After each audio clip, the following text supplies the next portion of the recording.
on the 7th of August, 1941, in the city of Calcutta, a man died.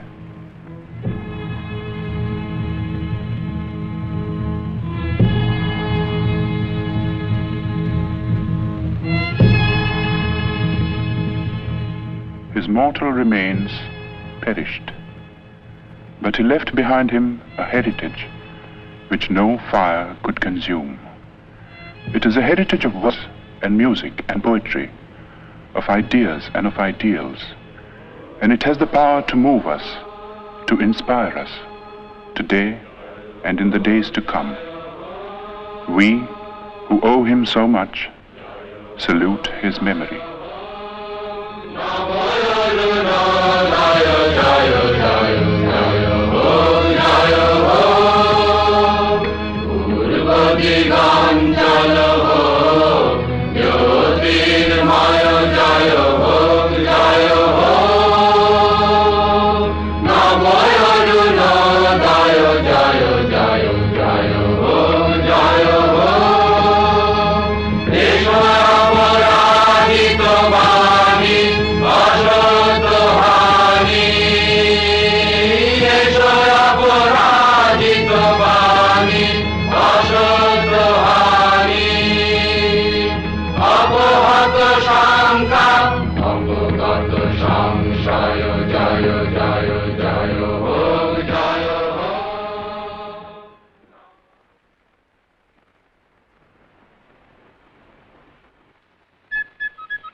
Founded in the year 1690 by an Englishman named Job Charnock, Calcutta, 100 years ago, was a thriving metropolis.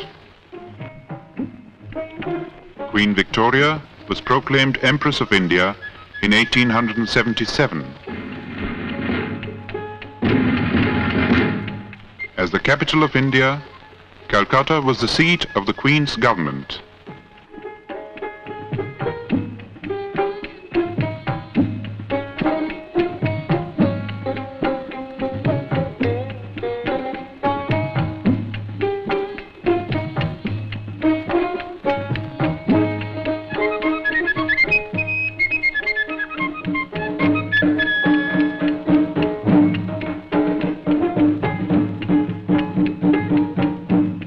In the northern part of the sprawling city, in the area known as Jorashako in Chitpur, was the family residence of the Tagores.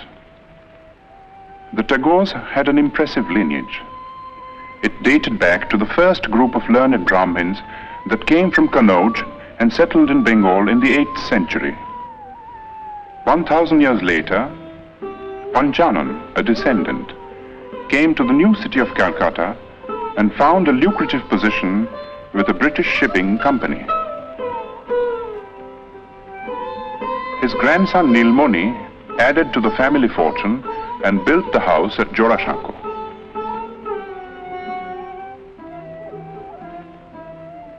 The peak was reached with Nilmoni's grandson, one of the most brilliant and colorful figures of the 19th century.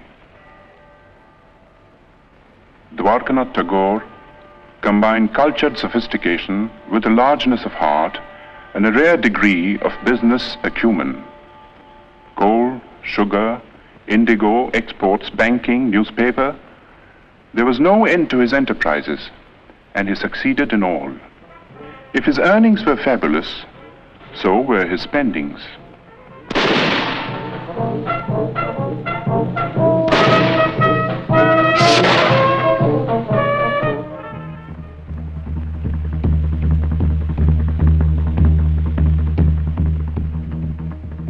Although a Hindu and a Vaishnava, Rabindranath defied the ban of Brahmin orthodoxy and twice went to England.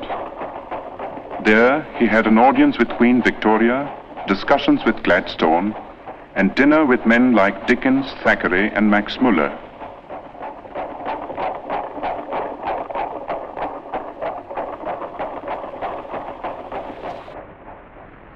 Shortly before his death in England, Dwarkanath had written to his eldest son in Calcutta, reproving him for neglecting the family's business affairs. For some years past, young Rabindranath had been developing tendencies which might well have distressed his father.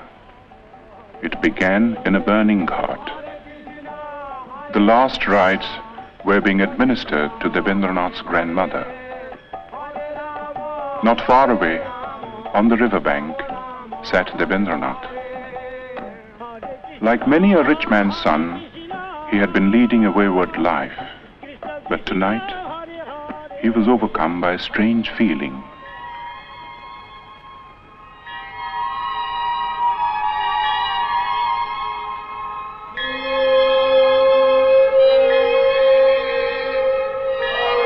Worldly possessions seemed to lose their meaning for him. This led to a period of profound disquiet, followed by a ceaseless quest for the meaning of existence in the great source books of the East and West. He read the materialist philosophers of modern Europe, Locke, Hume, Bentham, and others, whose ideas were so much in vogue among the students of the time. Then he learned Sanskrit and read the Mahabharata.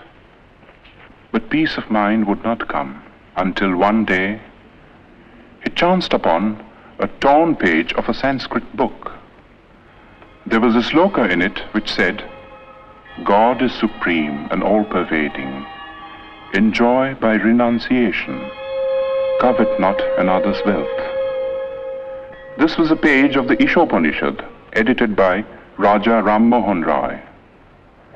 Ram Mohan had been a close friend of Dwarkanath's. As a boy, Rabindranath had a deep and silent admiration for the man. But the greatness of the Raja's vision and the magnitude and nobility of the tasks he had set before himself were beyond the boy's comprehension. Ram Mohan lived in times when India's spiritual heritage was being submerged in ritual and superstition.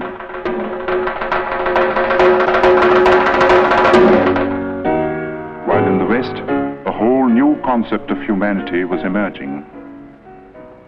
Ram Mohan advocated Western education for Indians because he wanted the new ideas of the West to spread in the country. He also wanted that we should respect what was old and true in our own heritage. In the Upanishads, for instance, which revealed to him the monotheistic basis of Hinduism. Ram Mohan's work was left unfinished by his death in England. But Rabindranath, inspired by the 2 lines of Sanskrit text, went on to prove himself to be the Raja's true spiritual son and heir. Rabindranath suffered social ostracism for preaching the monotheistic faith that he called Brahmoism, but to his followers, and there were many, he was Maharshi, the great sage. When Rabindranath was born, the Maharshi was 45 years old. His wife Sharada Muni was 33. Rabindranath was the 14th child.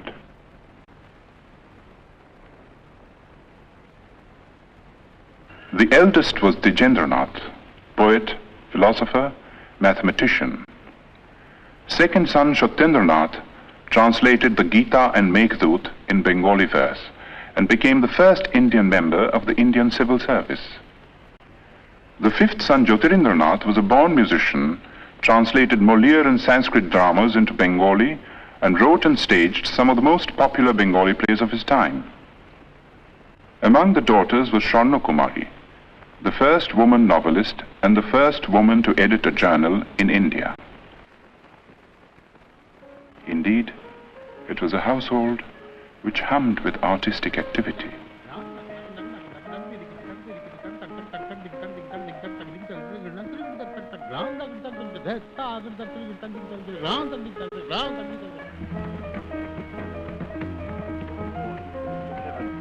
O earth, what else?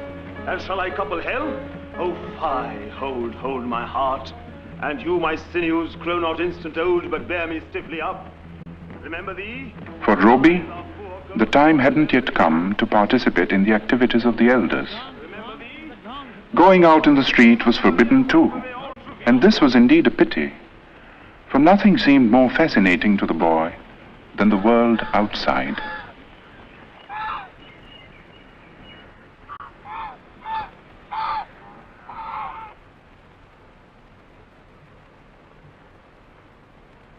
At the age of 7, Robbie was sent to school. See a box. তুমি কি একটি বাক্স দেখিতে পাইতেছ? Yes, I can see a box. হ্যাঁ, আমি একটি বাক্স দেখিতে পাইতেছি। Yes, I can see a box. হ্যাঁ, আমি Robbie went to 4 schools and hated them all. But to say that he lacked education would be wrong. For his third brother Rabindranath saw to his studies at home, and it was all done by the clock.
When Robbie was 12, Rabindranath went on a trip to North India and took the boy with him.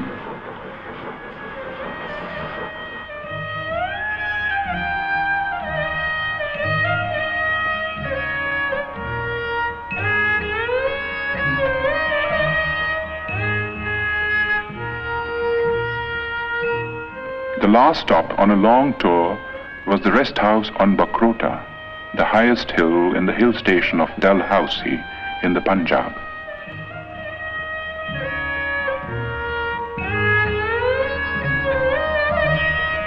Robbie was told by his father to roam about on his own.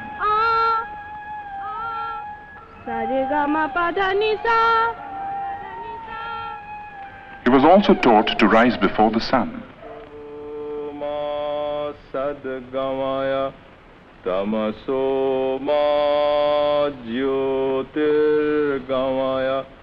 And to handle money and keep accounts.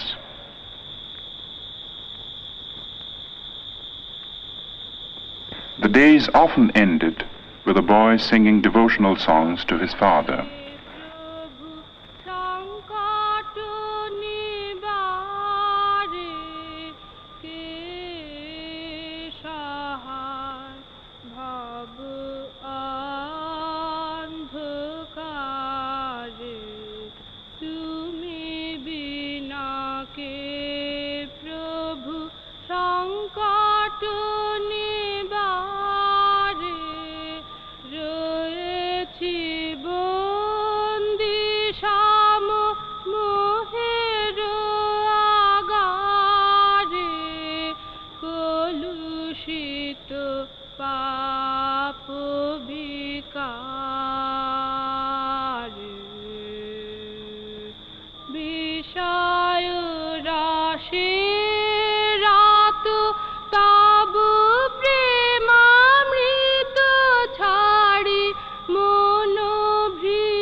Robbie was 13 when his first book of verse, Kobi Kahini, came out. When Robbie was 16, Rabindranath brought out a literary magazine called Bharati, and Robbie found an admirable platform for his literary activities. The essays included pieces on European poets like Dante and Petrarch, whose acquaintance Robbie had made in Ahmedabad, in the library of his elder brother Shotendranath. Satyendranath's wife, Ganadhanandini, who was staying in England with her 2 children, was a remarkable woman who had been persuaded by her husband to come out of orthodox seclusion. Roby set out for England in the summer of 1878 and joined Ganadhanandini in Brighton. If the plan was to provide the boy with a proper education, it came to naught, for Roby returned without completing his course of studies at the London University.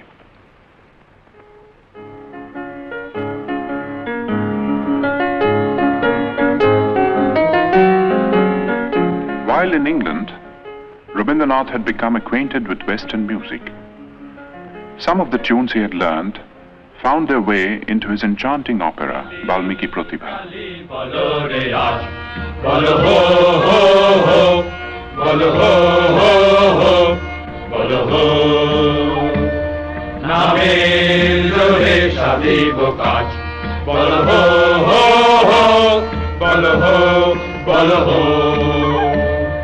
ওই ঘোর মস্তকারে নিত্য রঙ্গ মাঝারে ওই লক্ষ লক্ষ যক্ষ লক্ষ ঘেরি শ্যামারে ওই লাট্ট পাট্ট কেশ ওই অট্ট অট্ট হাসে রে হা হা হা হা হা হা আরে বল রে শ্যামা মায়ের জয় জয় জয় জয় জয় জয় জয় জয় জয় জয় জয় আরে বল রে শ্যামা মায়ের জয় জয় জয়. There were other tunes, however, which came from classical Indian ragas, used for the first time in an operatic context.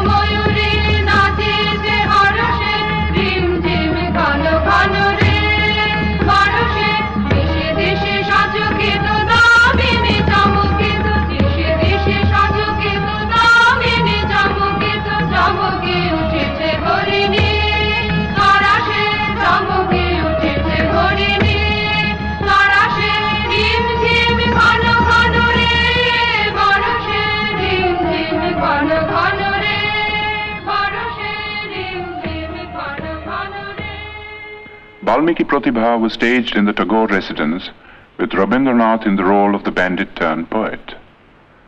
The rest of the cast, too, was composed of members of the Tagore family, all gifted with varying degrees of talent for acting and music.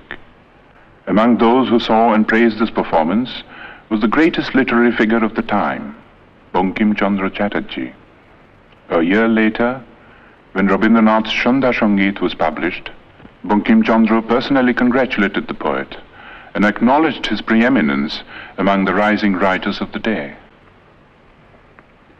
Of all the members of Roby's family, 2 were closest to his mind and heart. They were Jyotirindranath and his wife. Kadumbari Devi was 2 years older than Roby. She was his best friend and severest critic. Roby lived with these 2 for a time in a house in Sudder Street in South Calcutta. One morning, a strange experience befell the poet.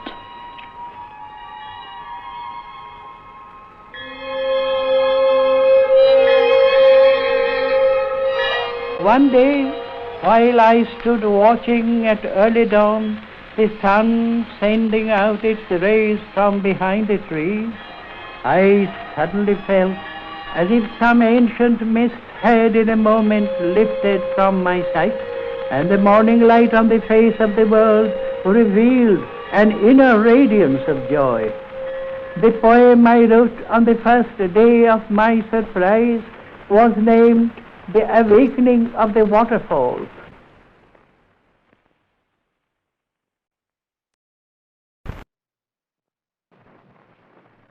At the age of 22, Rabindranath married Bhavatarini Devi. The old-fashioned name was later changed to Mrinalini. 2 months before the wedding, Rabindranath had received a letter from his father in which he was asked to prepare himself to look after the family estates. After a period of initial training in the estates offices in Calcutta, Rabindranath found himself in the very heart of rural Bengal, in the region around the river Padma. With a worldly wisdom unusual in a poet, but characteristic of the Tagores, Rabindranath in later life set about in a practical way to improve the lot of the poor peasants of his estates, and his varied work in this field is on record. But his own gain from this intimate contact with the fundamental aspects of life and nature, and the influence of this contact on his life and work, are beyond measure. Living mostly in his boat and watching life through the window, a whole new world of sights and sounds and feelings opened up before him.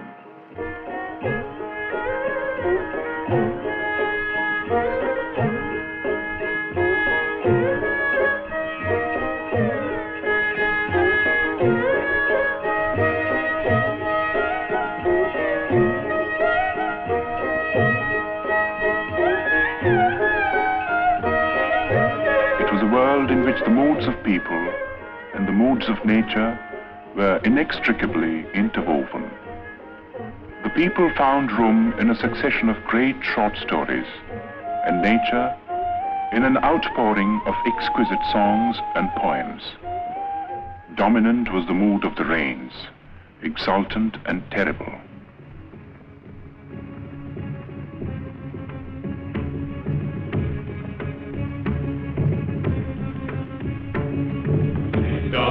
Mandrilla Damaru Guru Guru Kano Megher Guru Kutila Kunjita Bolo Romanjita Bono Bonantar Hridaye Mandrilla Damaru Guru Guru Tulila Chanjala Bokha Hindole Milano Shapne Shekono Titire Hridaye Mandrilla Damaru Guru Guru Shagana Bhashana Shabda Mukharita Vajra Shalagita Drasta Sharvari Shagana Bhashana Shabda Mukharita Vajra Shalagita Drasta Sharvari Alati Ballari Kapai Pallava Koluna Kallale Kanana Shankita Chilli Chankita Hridaye Mandrilla Damaru Guru Guru Kano Megher Guru Kutila Kunjita Kola Romanjita. In 1901, Rabindranath was 40 years old. His already enormous output of poems and plays had been gathered in one big volume. It comprised 21 books and included Shonarturi, his first masterpiece. The same year, 1901, marked an event of a somewhat different nature. In Bolpur, in the district of Birbhum in West Bengal, Rabindranath had acquired some property in 1862, 1 year after Rabindranath was born. The property was made over to a board of trustees, and the deed specified that the place was to be used for meditation on the supreme formless being. According to the Maharshi's wishes, a seat of prayer and a temple of worship had been built, and close to the temple, a residential house which was called Shantiniketan, the abode of peace. Rabindranath had been worrying about the education of his children and had decided to start an experimental educational institution in Shantiniketan. It was to be a school, but not like the schools that had been the nightmare of his own childhood.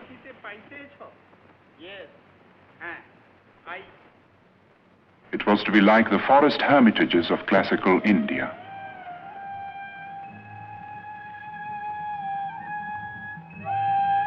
But to bring it into being was not an easy task.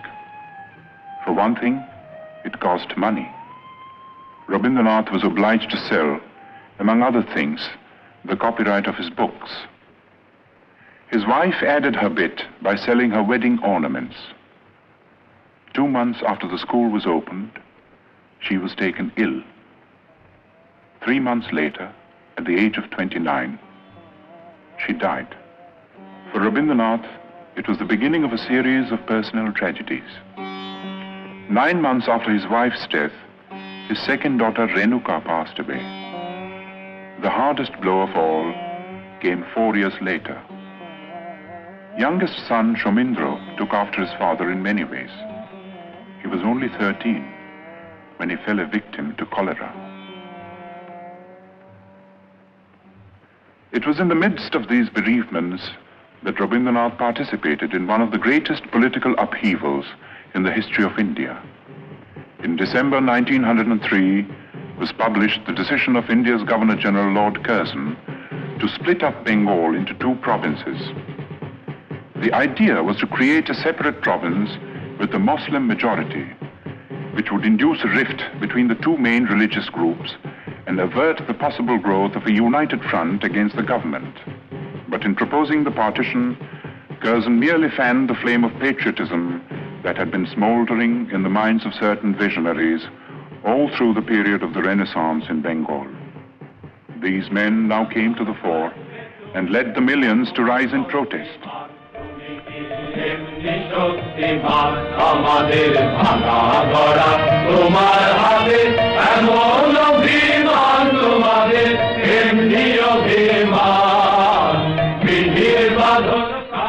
The series of stirring patriotic songs which Rabindranath composed for the occasion were sung in procession in the streets of Calcutta, with the poet himself in the lead.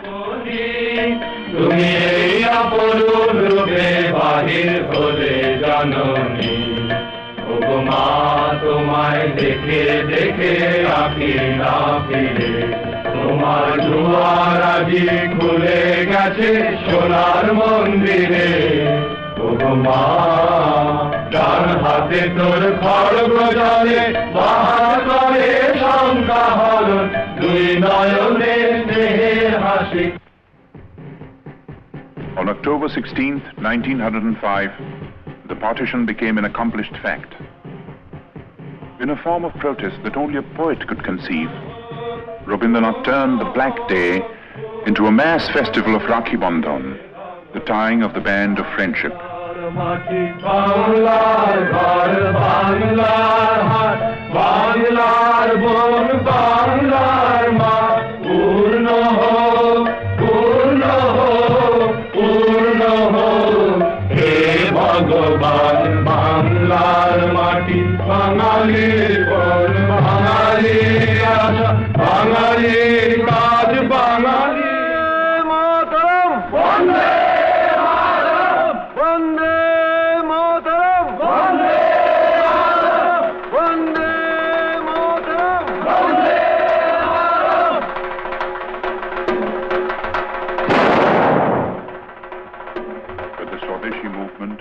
Fated to grow and assume a character which was not possible to foresee in its early stages.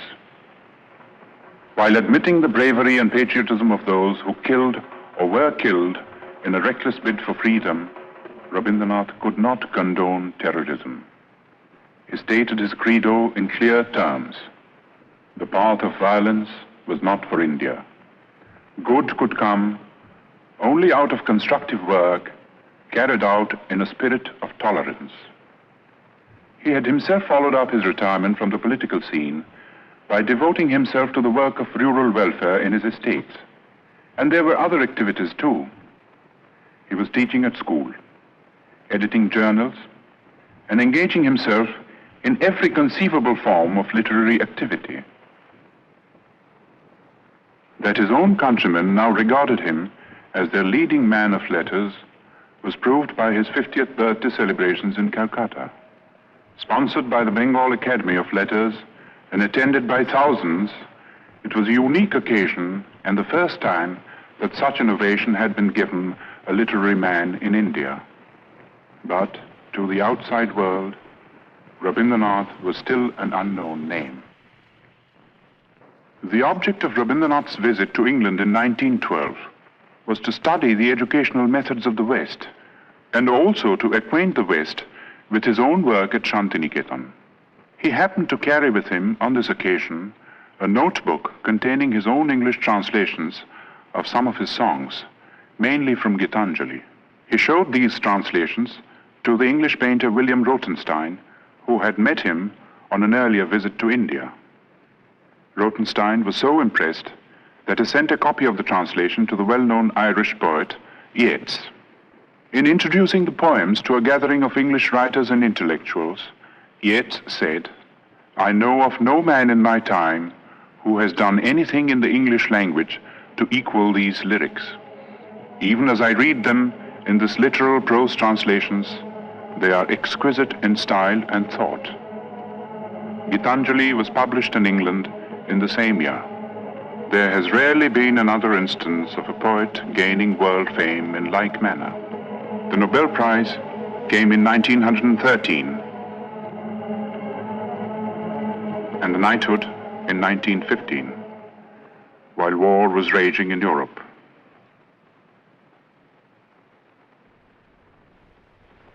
Touring the United States and Japan in 1916, Rabindranath made eloquent appeals for peace. He felt that world peace could only be achieved through intellectual cooperation between nations.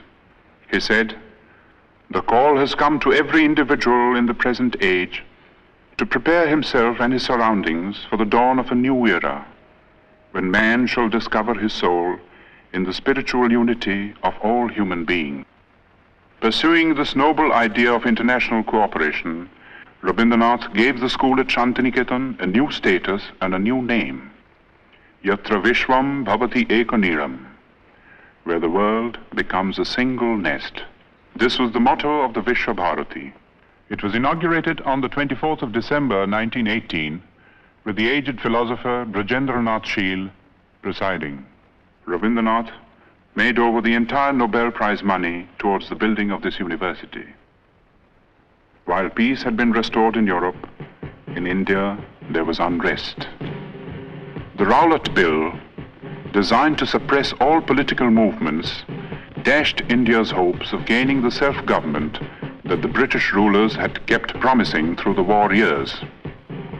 Dominating the Indian political scene at this time was Mohandas Karamchand Gandhi, who, as a barrister in South Africa, had fought for the rights of the Indians living in that country. As a protest against the Rowlatt Act, Gandhi launched a movement of passive resistance.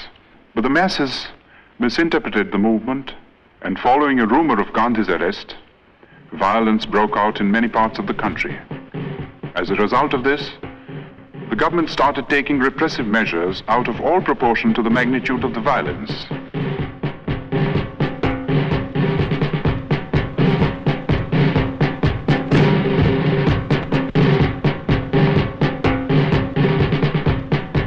In the Punjab, martial law was declared.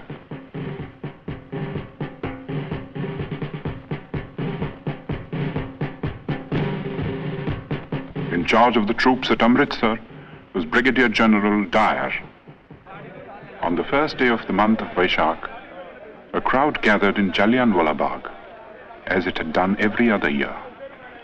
It was a peaceful crowd, but Dyer was taking no chances.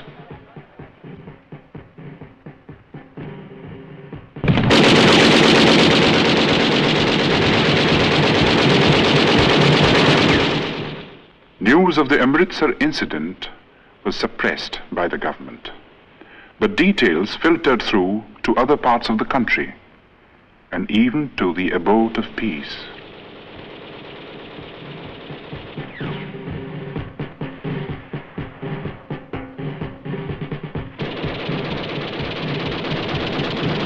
Rabindranath rushed to Calcutta. But the Defence of India Act was still in force, and no leaders would support him in a plea for a meeting of protest.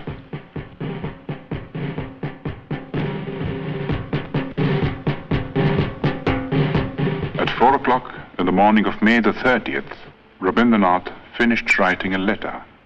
It was addressed to the Viceroy.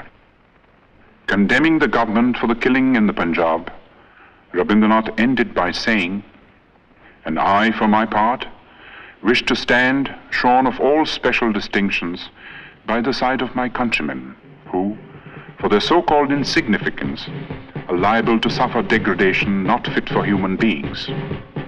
And these are the reasons which have painfully compelled me to ask Your Excellency to relieve me of my title of knighthood.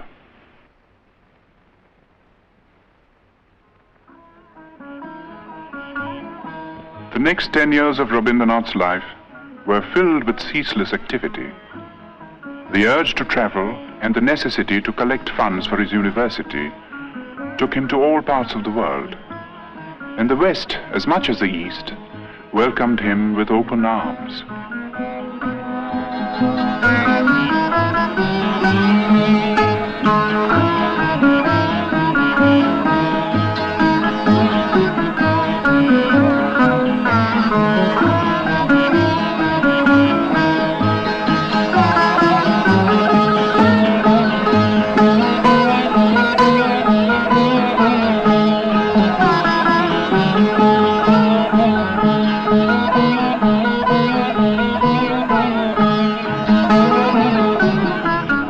Wherever he went, he spread the message of peace and stressed the importance of intellectual cooperation between nations.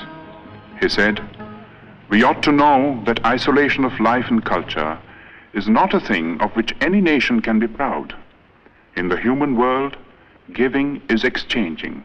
It is not one-sided." He also said, "I do not put my faith in any new institutions, but in the individuals all over the world who think clearly, feel nobly, and act rightly. They are the channels of moral truth." His great humanist ideas found an echo in the best minds of Europe, and some of them became his close friends.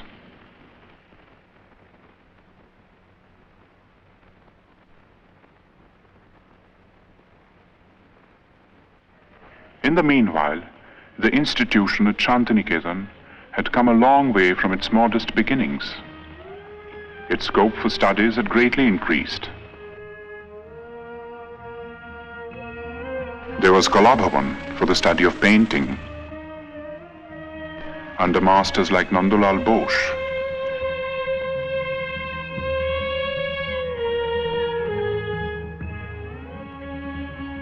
Who was himself a pupil of Rabindranath, the poet's nephew. The Sangeet Bhavan, which neglected no branch of Indian music, had also grown under Dinendranath, another nephew of the poet. Special provisions were made for conducting Oriental studies, and scholars came from all over the world, stayed to lecture, for research, to exchange ideas. Such men were Levy, Winternitz, Lesny, Stenkonov. And there were some Europeans who did even more than that. Charles Freer Andrews, a missionary who was present at Yeats' reading of Gitanjali, and William Winstanley Pearson, who also met the poet in England, came to the ashram in its early days and stayed on until their death, working with a selfless devotion to the poet and his cause that few Indians could equal. Leonard Elmhurst was another Englishman whom Tagore had met in America. He was drawn by the poet's personality, came over to Shantiniketan, and took charge of the School of Rural Handicrafts, another of Rabindranath's experiments at Shurul, 2 miles from Shantiniketan.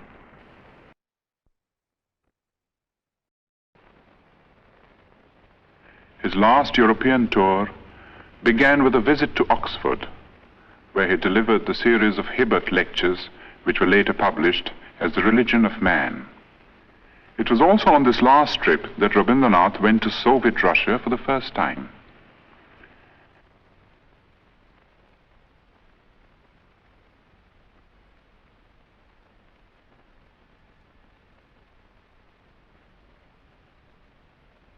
On the eve of his departure from Moscow, he told his hosts, "You have recognized the truth that in extirpating all social evils, one has to go to the root, and the only way to it is through education." In Russia, as well as in other countries that he visited on this tour, Rabindranath held exhibitions of his paintings. At the age of 70, Rabindranath had found a new outlet for his creative urge. It was astonishing the way it started.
In 1931, the leading citizens of Calcutta united in an appeal to observe the poet's 70th birthday. It was celebrated in a manner that was truly worthy of the occasion.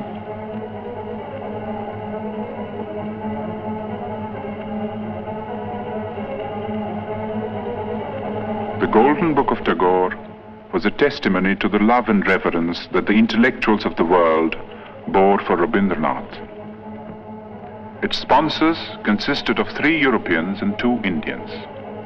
There was Romain Rolland from France, Albert Einstein from Germany, the poet Costas Palamas from Greece. The Indians consisted of the scientist Jagadish Chandra Bose, who had been the poet's closest friend for 40 years. The other Indian was Mahatma Gandhi. In physical appearance, in personal habits, and in general outlook, the two differed considerably. At several moments of crisis in India's political history, the two had disagreed over the course of action, but these were on the surface. Their deeper affinity transcended all occasional barriers.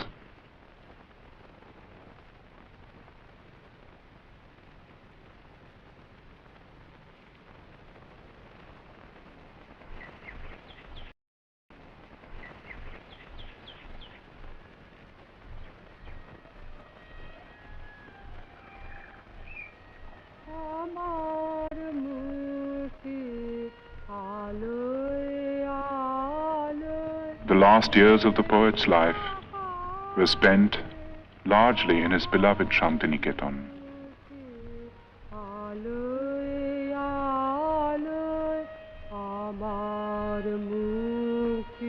He had a choice of small houses built for him, for he never liked to stay in the same house or even in the same room for long. It was, in a way, symbolic of the refusal to get into a rut which marked his whole life. In his writings, He was now producing some of his most striking, original and mature works, and these included textbooks and nonsense rhymes for children. Not an unusual occupation for someone who had loved and understood children so well and done so much to mold them for a better future.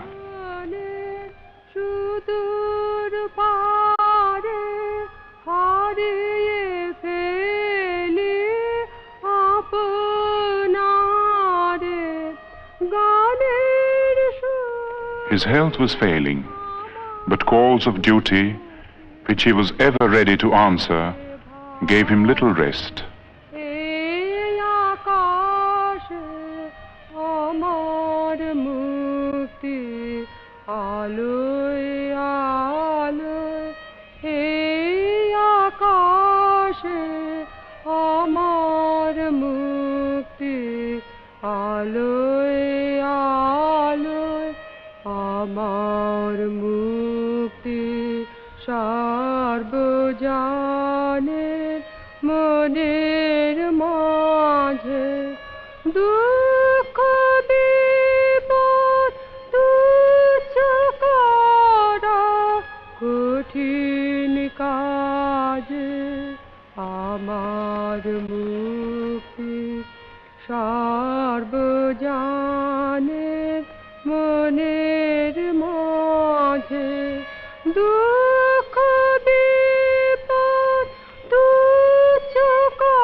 On the 7th of May, 1941, Rabindranath was 80 years old. 3 months later, he was to leave Shantiniketan, never to return.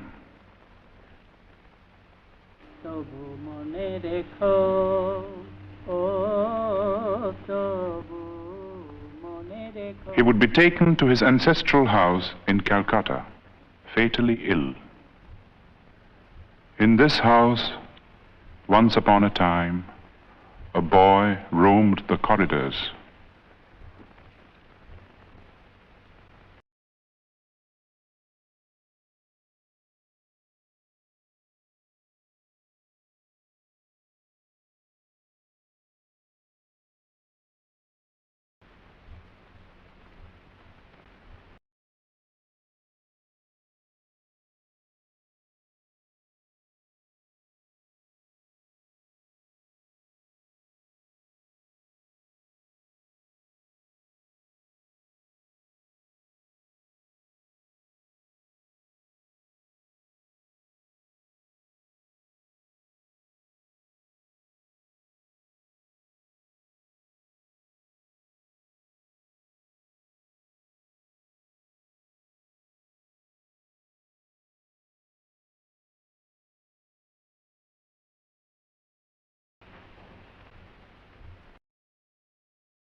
Rabindranath attended the 80th birthday celebrations in Shantiniketan in spite of his failing health. Today, for the occasion, he had composed a message his last message to the world. It was called The Crisis in Civilization. It concerned itself with the state of the so-called modern civilization, a civilization that was being shaken to its very roots by barbaric wars of aggression.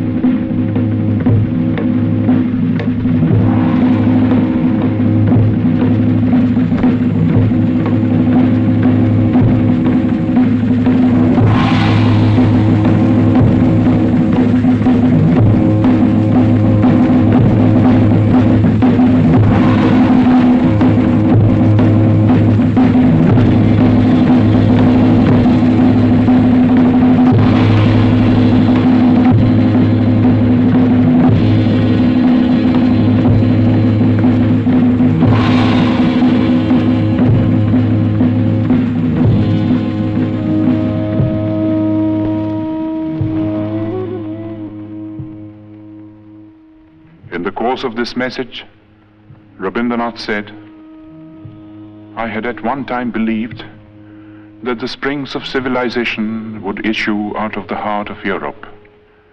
But today, when I'm about to leave the world, that faith has deserted me.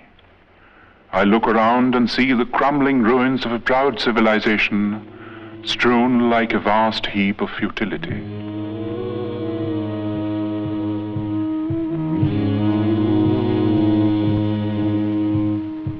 And yet, I shall not commit the grievous sin of losing faith in man. I shall look forward to a new dawn, to a new chapter in history when the Holocaust will end and the air will be rendered clean with the spirit of service and sacrifice. Perhaps the dawn will come from this horizon, from the east, where the sun rises. On that day, will unvanquished man retrace his path of conquest, surmounting all barriers to win back his lost human heritage."